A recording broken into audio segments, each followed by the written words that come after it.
The Raiders attempt to snap their 5-game losing streak. How are they going to do that in South Beach? That plus a whole lot more comes up on Friday's edition of the Locked On Raiders podcast for November 15th, 2024.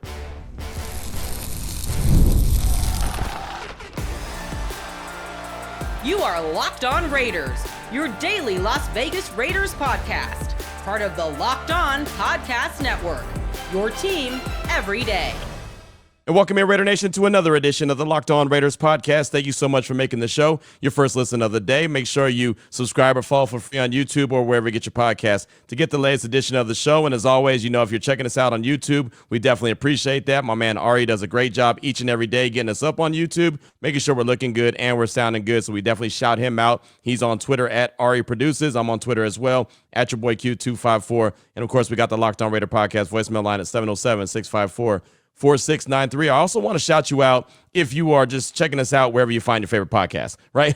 It's always definitely appreciated, no matter how you tune us in, whenever you tune us in, for as long as you tune us in. We appreciate that, and the show has continued to grow 6 years plus. It's been fantastic. What a run we've had here on the Locked On Raiders podcast. So coming up on the show today, we'll close out the show with your calls and texts. Plenty of feedback, not only off the Thursday's crossover edition, as we talked all things Dolphins and Raiders. We do that each and every Thursday here on the Locked On Podcast Network. We always have another host from whatever team is up next join the show. So Kyle Krabs, host of Locked On Dolphins, me and him talked all things storylines, offense and defensive storylines for both teams and keys to victory. So we did that on Thursday. Got a lot of feedback on that, plus all the conversations we've had so far all week long, getting ready for Week 11 action. So your calls and texts, as many as we can get in, will come up in segment number 3 as we close out the show. Segment number 2.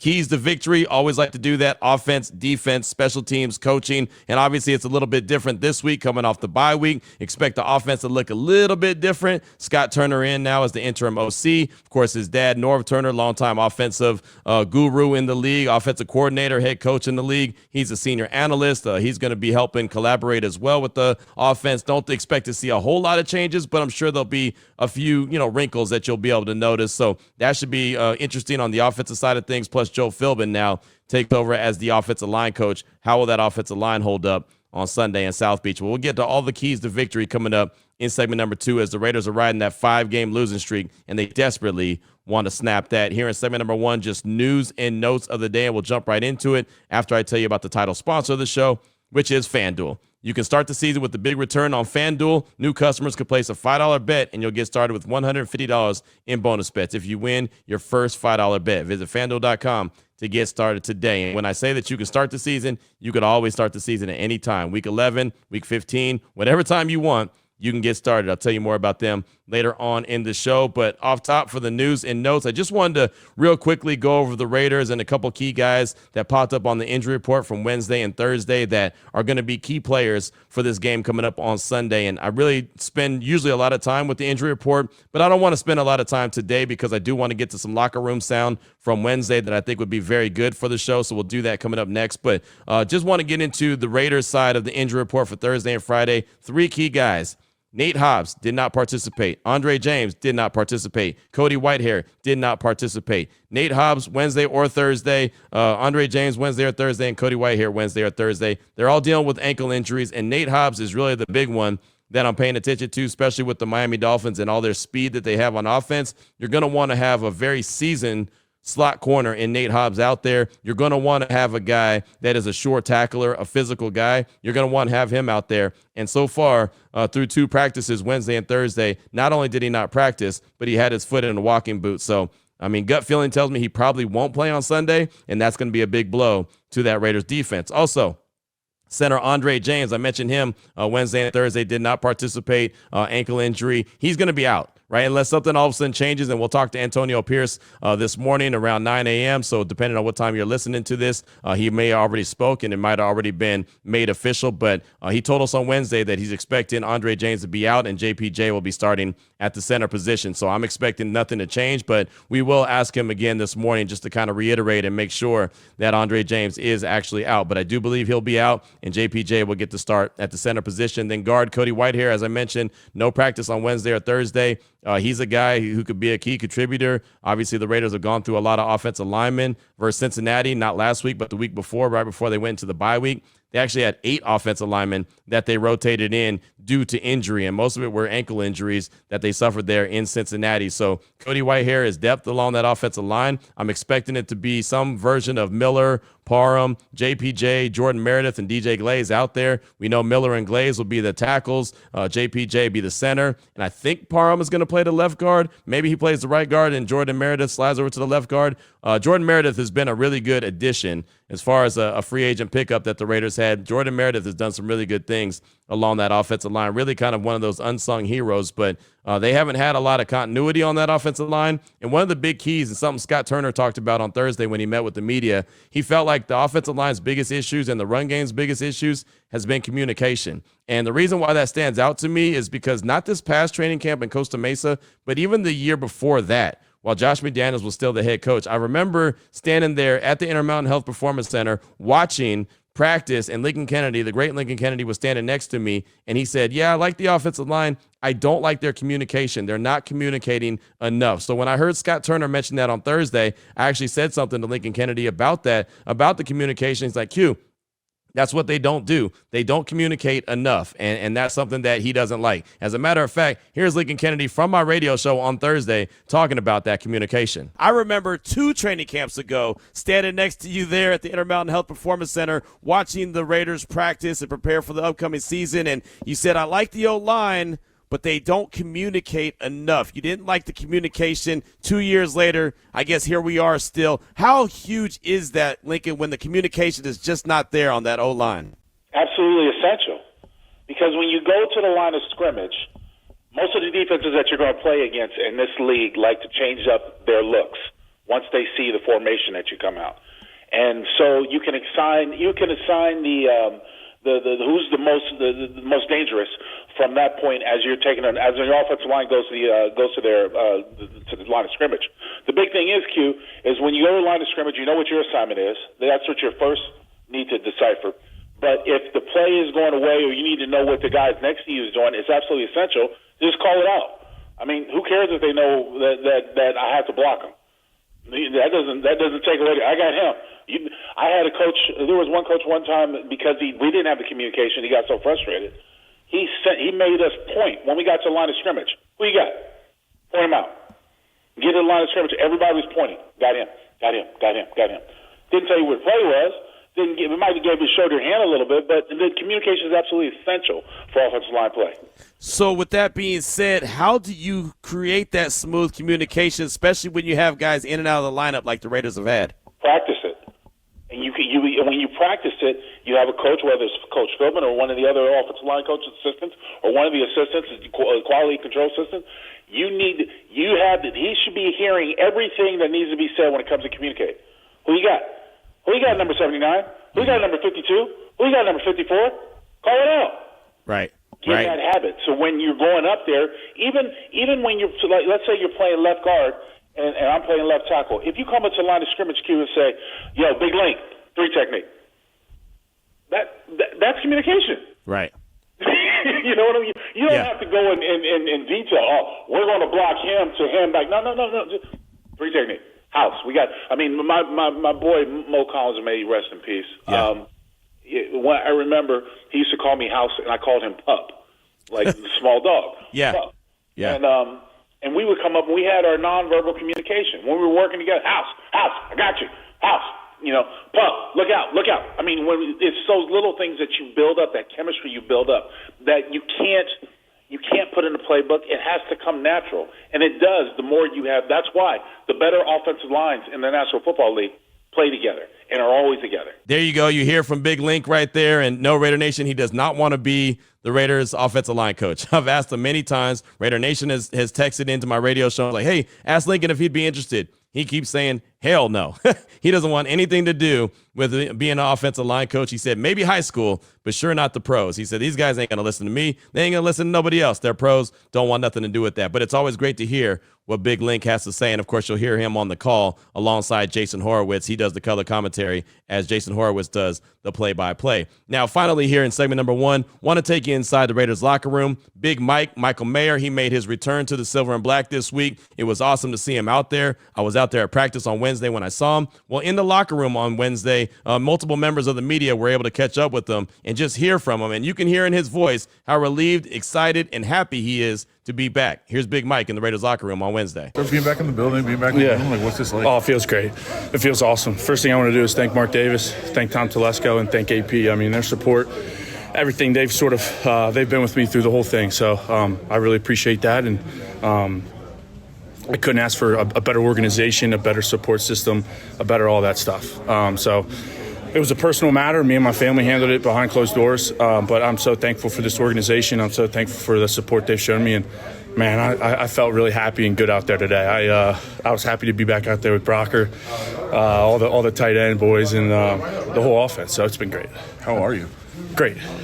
I'm good. It's good to be back in Vegas. It was good to see the boys. Man, it's just good to be in meetings and good to walk around the building and see everybody and, say what up and that sort of thing. So it's been great. I'm doing great. It always felt like there was a path back for you this year. Did that give you comfort dealing with what you were dealing with, that everything's going to be all right? And, yeah. There is a path back here.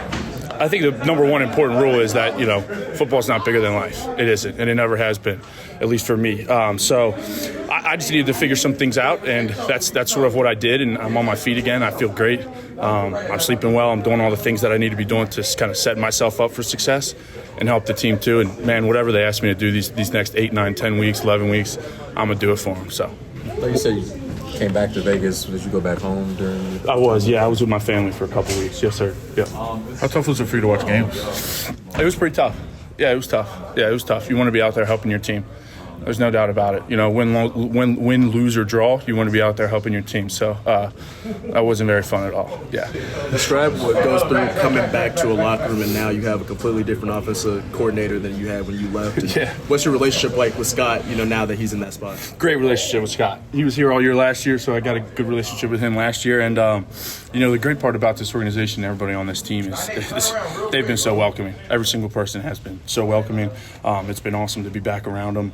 And, Scott, he knows what the hell he's doing, I'll tell you that. So it was a good first day back out for me, and I'm just excited to keep playing football with these boys. I know you mentioned, everything that the franchise did for you during your time away. Did you also receive any support from just like the Players Association in the office? Oh, yeah. I'd say them, and I'd say, my family and friends from back home too. Great support system. Northern Kentucky, Cincinnati area. Everybody loves me, man. I love them. And, it was a good little reset. And everybody's had my back. Since the first day I went home, left Vegas, everybody's had my back, and it's been a really good feeling. You said it was tough to watch last week in particular, or two games ago, or 2 weeks ago, in Cincinnati. I mean, yeah, I grew up going to those games. Yeah, so it was a little tough. Yeah, I grew up going to Paycor Stadium and watching all those games. So it is what it is, man. Life goes on. You know how it is. So God's got a plan for me, and I got a plan for myself. So things are going to work out. Again, I said it many times. I don't know what the personal issue was that he was dealing with. I'm just glad he's back. We don't have the right to know what it is. It's none of our business. And you heard him kind of refer to it. There's things in life that are bigger than football, at least for him. And I respect that 100%. Just, again, glad that he's back, glad he's able to return, and happy for the man. Whatever he does on the football field is gravy, but happy for the man that he sounds like that he's in a really good place, and just happy to be back with his teammates. Coming up in segment number 2, what can Big Mike and the rest of the team do to get a win and snap their 5-game losing streak that they've got going on currently as they head to South Beach on Sunday to take on the Miami Dolphins? That'll come up in segment number 2 of today's Locked On Raiders podcast. Before we get to that, though, I do want to tell you about a couple great sponsors here on the Locked On Raiders podcast, including Mint Mobile. With big wireless providers, what you see is never what you get. Somewhere between the store and your first month's bill, the price you thought you were paying magically skyrockets. With Mint Mobile, you'll never have to worry about gotchas ever again. When Mint Mobile says $15 a month when you purchase a 3-month plan, they absolutely mean it. So say bye-bye to your overpriced wireless plans, jaw-dropping monthly bills, and unexpected overages. I'll just say this, if you have kids, this is really good for them as well. Mint Mobile is here to rescue you with premium wireless plans starting at $15 a month. All plans come with high-speed data, unlimited talk, and text delivered on the nation's largest 5G network. Use your own phone with any Mint Mobile plan and bring your phone number along with your existing contacts. Ditch overpriced wireless with Mint Mobile's deal and get 3 months of premium wireless service for $15 a month. Right now, To get this new customer offer, your new 3-month premium wireless plan for just $15 a month, go to mintmobile.com/lockedonnfl. That's mintmobile.com/lockedonnfl. Cut your wireless bill to $15 a month at mintmobile.com/lockedonnfl. $45 upfront payment required, equivalent to $15 a month. New customers on first 3-month plan only. Speed slower than 40 GB on unlimited plan. Additional taxes, fees, and restrictions apply. See Mint Mobile for details.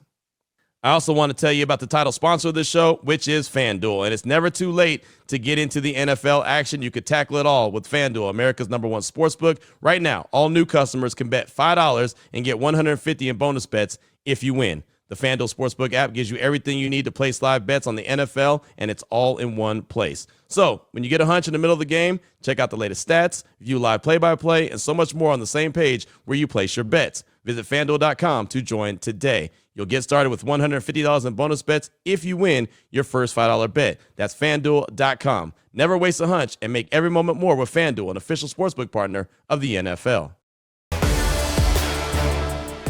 All right, Raider Nation, here we go. Segment number 2 of today's Locked On Raiders podcast. Want to jump into keys to victory. The Raiders are currently riding a 5-game losing streak. They want to snap that. I know all of Raider Nation doesn't want to see them win another game because they care about the draft pick more than anything, and that's fair. Whatever you want, however you want to root for the team or not root for the team, whatever you want them to do is fine. You know, however you choose to root is not a problem, right? I'm not going to judge you. I know I want to see them win, but if you don't for draft purposes, I respect that. I really do. I get it. I totally get it. But I'll tell you what, it's a lot more fun to talk about a winner than it is a loser. But like I said, I definitely get it. So I'm going to jump into keys to victory. What it's going to take for the Silver and Black to snap that 5-game losing streak. The players in the locker room want to win. The coaches want to win. There's been changes. So how are they going to get it done? And I'll really focus in on the defense. We know that the offense is going to be a work in progress, especially with the changes they made. But I want to focus in on the defense. The Miami Dolphins, especially with Tua back, when they didn't have Tua, man, they were averaging about 11 points a game. They're averaging almost 22 points a game with him back. So they're just about double their production now that Tua's back. And he's the guy that makes that offense go. So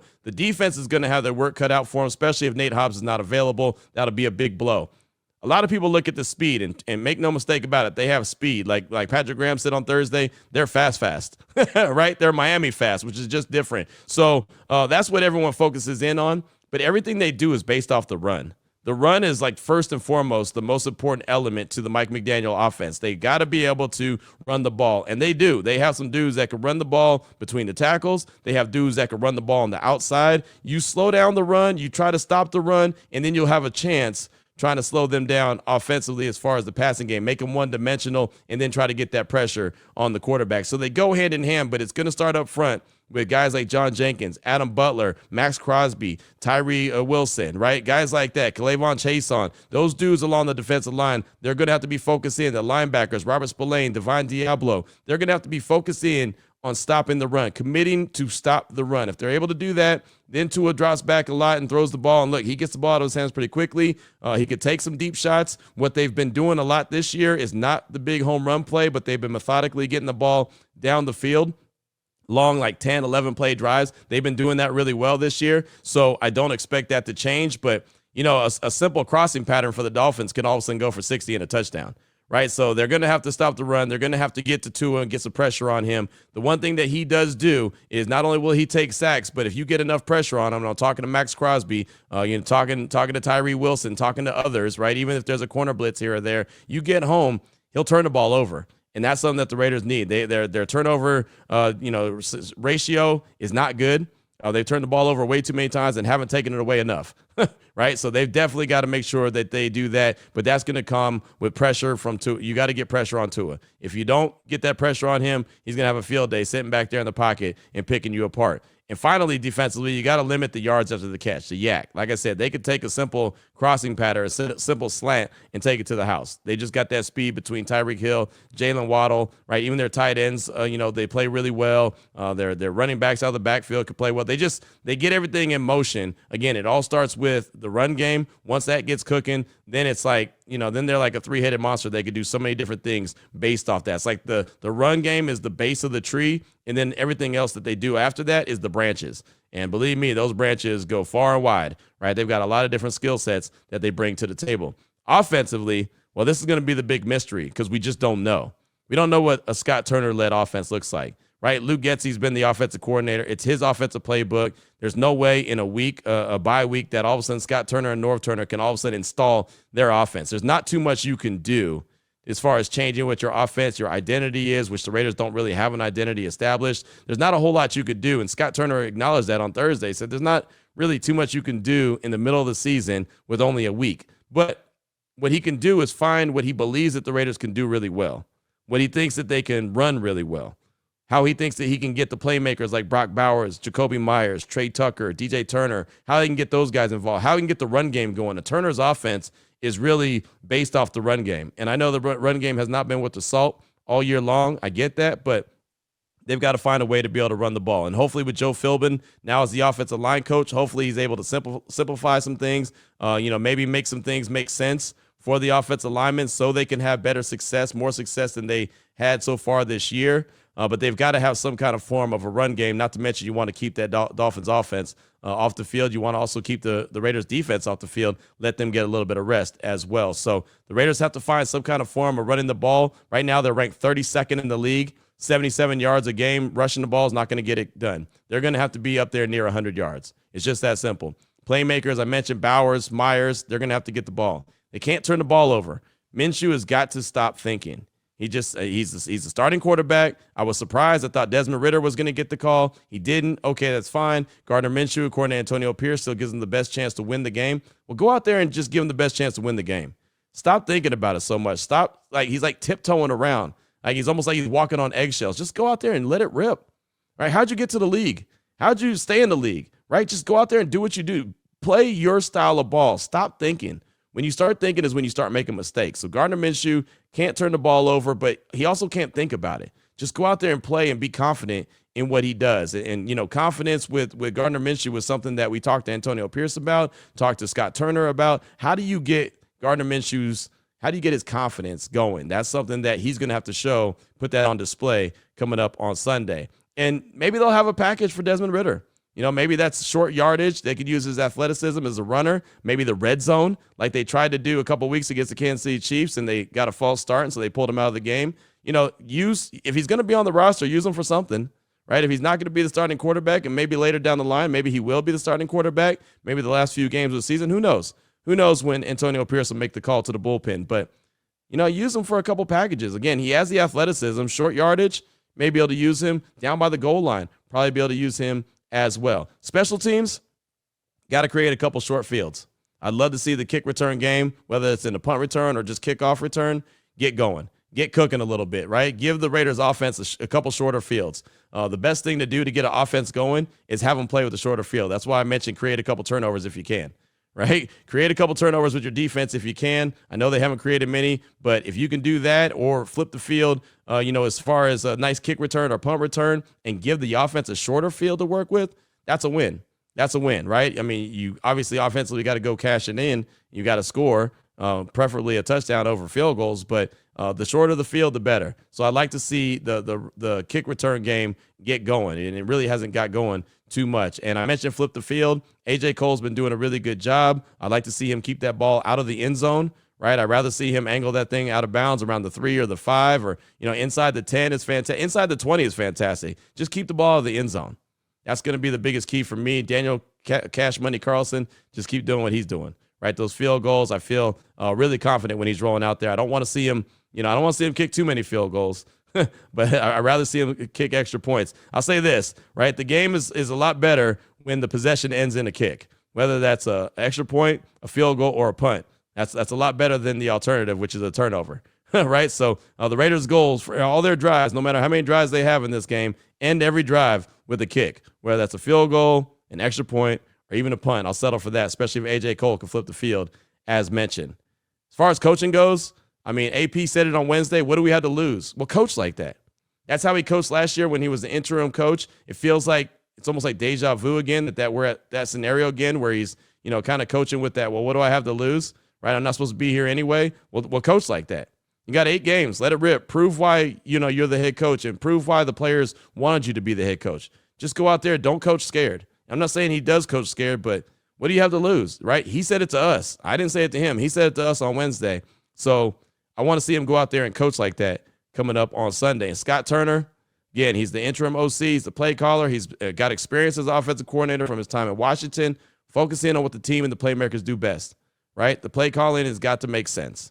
And, I mean, again, we don't know what it's going to look like. We haven't seen it yet. We'll have a better idea after Sunday. But just make things make sense and do what the Raiders do well. Focus in on doing what the Raiders do well. And as far as the defensive coordinator, Patrick Graham, got to have a heavy emphasis on stopping the run, as I mentioned. Forcing a few field goals. So whatever his defense has to do, his unit, it's got to be focused. And he mentioned it on Thursday, right? You got to be physical and you got to stop the run. If you want to slow down their offense, be physical and stop the run. In general, when you're out there on Sunday talking to the Raider players, let's go out there and play with that nothing to lose mentality. Like AP said, what do we have to lose? That's how the players need to play. Let it rip. Go out there and have fun and just let it rip. Go out there and expect to win. You expect to win, it gives you a chance. I'm not saying that they're going to win. I'm not going to say that on Monday I'm going to be talking about a victory and handing out game balls, but go out there and expect to win, man. Last year they went to South Beach and felt like they could have picked up a dub, felt like that game escaped them a little bit. Go get it. Go get it this year. You got another chance to do it. The Dolphins' offense isn't that 70-point offense that they put up on Denver a year ago, but they still can get cooking. Don't be that team that all of a sudden you allow them to get right? I mean, how many times have the Raiders been that get-right team? Don't be that get-right team for the Miami Dolphins, who still believe that they're in it, right? I mean, they're not having a great season, but they're not out of it by any stretch of the imagination. So there's been so many teams that have 3 wins or less on the season that they're actually still in the thick of things. So, just put them out of their misery. Get a dub on Sunday. So those are the keys to victory as far as I'm concerned. Coming up, Week 11 action, Raiders and the Miami Dolphins. What's on your mind? Your calls and texts are next. I'll close out the show, 707-654-4693 here on the Locked On Raiders podcast. Before we get to that, though, I do want to tell you about another great sponsor, and that is Hillsdale College. Time is our most precious commodity. Believe me, I am a guy who I value my time probably more than anything. So you don't want to waste it scrolling through the same mind-numbing content for hours and hours. How you can spend it wisely to improve yourself is the key. Our sponsor, Hillsdale College, is offering more than 40 free online courses, including Constitution 101, Introduction to Free Market Economics, The Great American Story, The Rise and Fall of the Roman Republic, and a whole lot more. Plus, all of Hillsdale's courses are self-paced, so you can start whenever and you could tune in wherever. You can go deeper with readings, quizzes, discussions, or you could just enjoy the lectures. Again, it's all on you. How do you get involved? How do you get started? Go right now to hillsdale.edu/lockedon to enroll. There's no cost, and it's easy to get started. Again, hillsdale.edu/lockedon to register. hillsdale.edu/lockedon.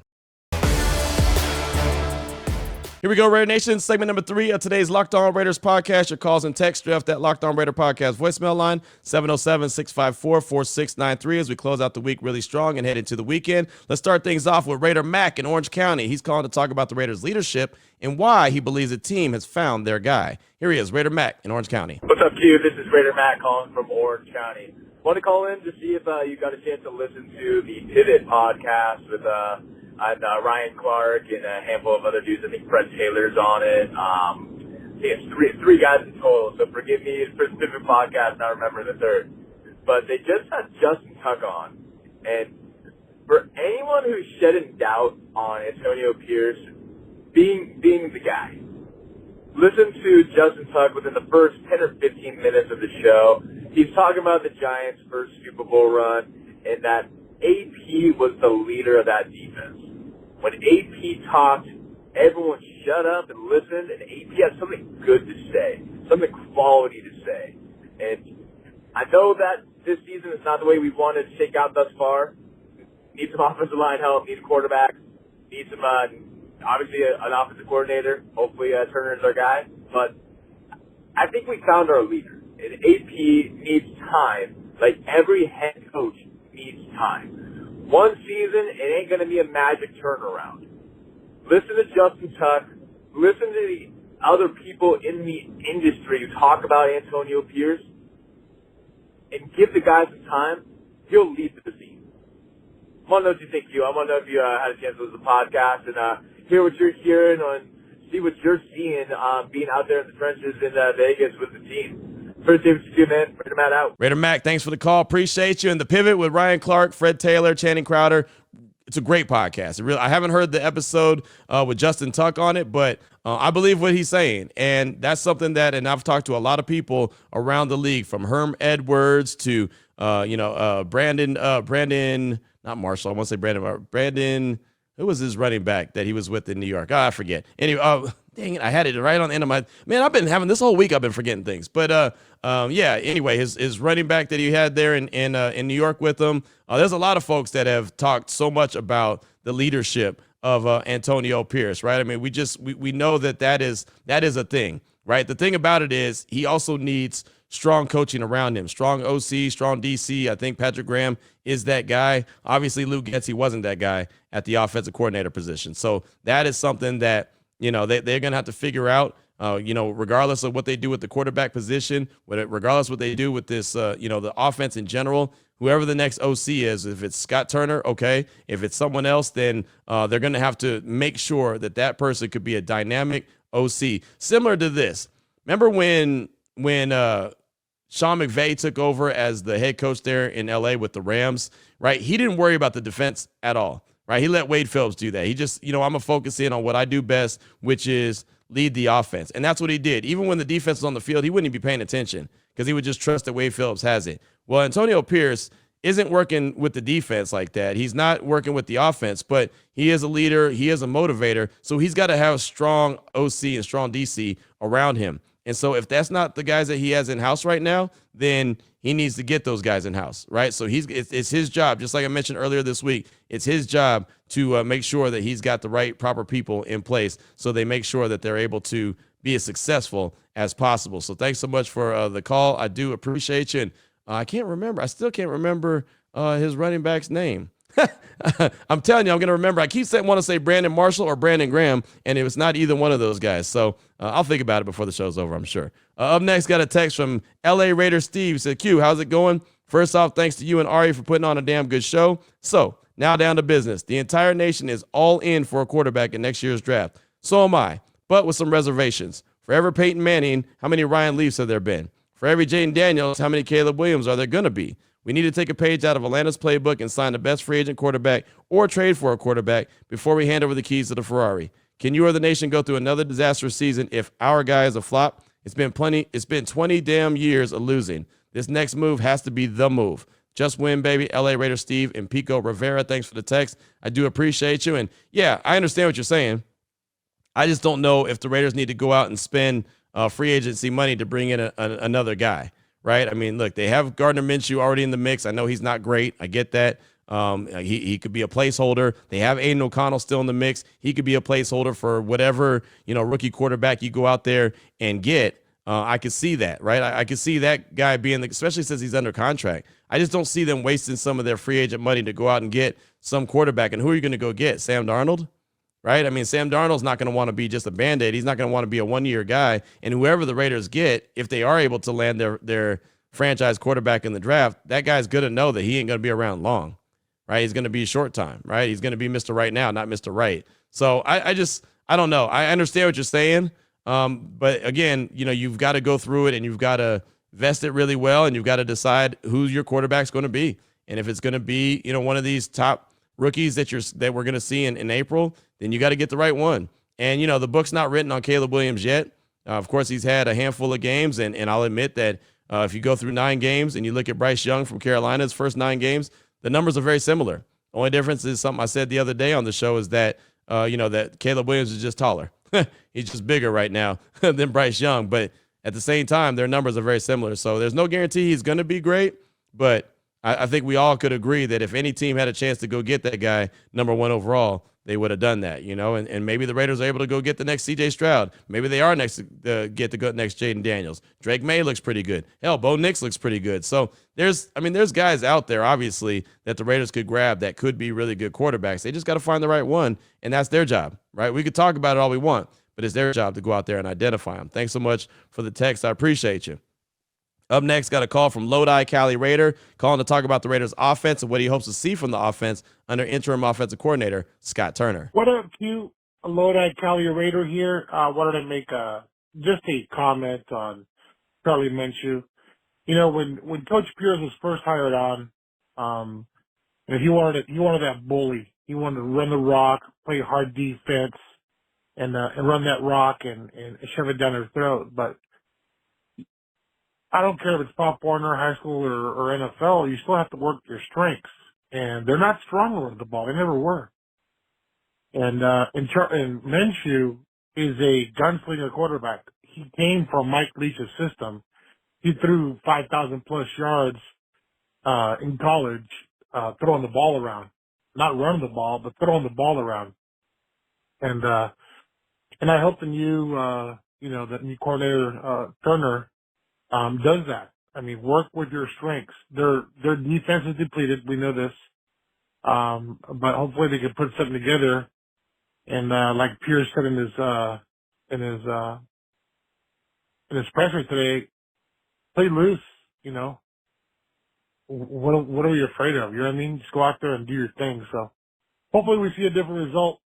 If not, I for one don't want to win any games. It gives us an opportunity to get a franchise quarterback, which we need. To be honest with you. What I call you later out. Lodi Cali, thanks for the call. Appreciate you, my man. And yeah, I mean, you definitely have to run the ball or be able to run the ball in a Turner offense, right? Norv or Scott. With Norv, obviously, traditionally, it's always been about the run game. Everything from the run game is able to, build off of that. It starts there.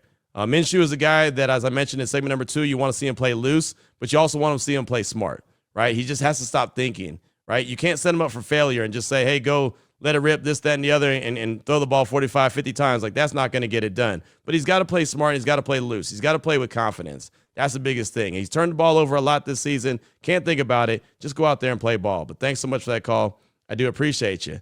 Up next, got a text from Andy G in London. Texting in from London. I don't know what kind of accent that was. Hey, Q, Andy G in London here. Just heard the call you had asking why Shador would want to be a Raider. And I think, why wouldn't he? Sure, we're not exactly a top-tier team at the moment, but with the foundations we have in place, strong crop of young players, great stadium, TB12 in the organization, and the city of Vegas itself, I think it'd offer him an amazing opportunity. Shador would have the chance to lead a team and an organization with huge potential and to prove himself against some of the best quarterbacks in the league 6 times a season.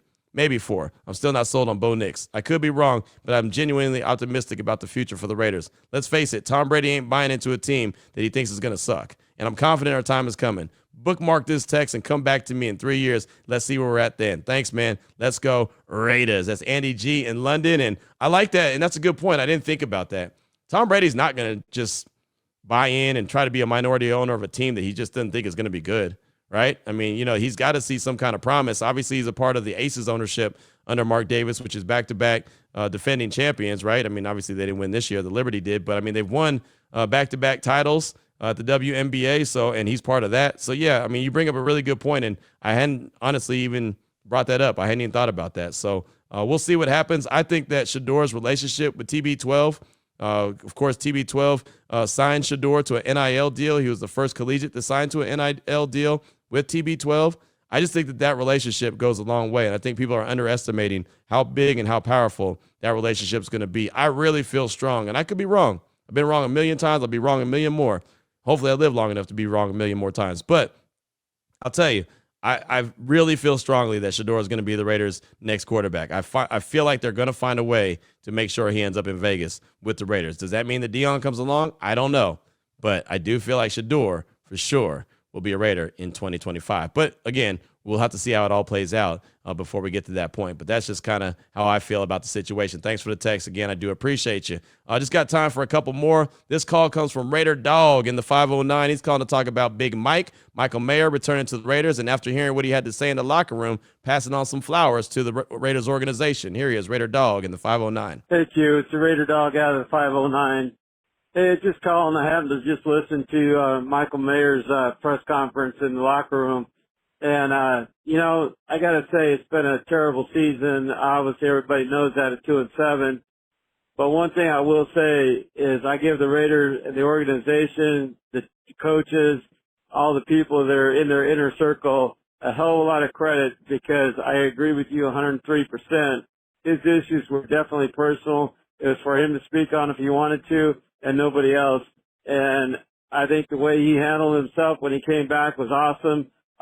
Today when I heard the presser, and I also think that the way the coaches handled him, you can do nothing but respect the Raiders inner circle and their organization and all the coaches and the training staff and everybody else. In the past when it was more dysfunctional, there would be all kinds of leaks and all kinds of rumors, and I haven't heard none, and trust me, I listened to about everything Raider that's out there except for the negative stuff.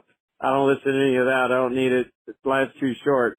But I just want to really yell a shout out to the Raider organization for allowing that to be a personal issue to help him get through.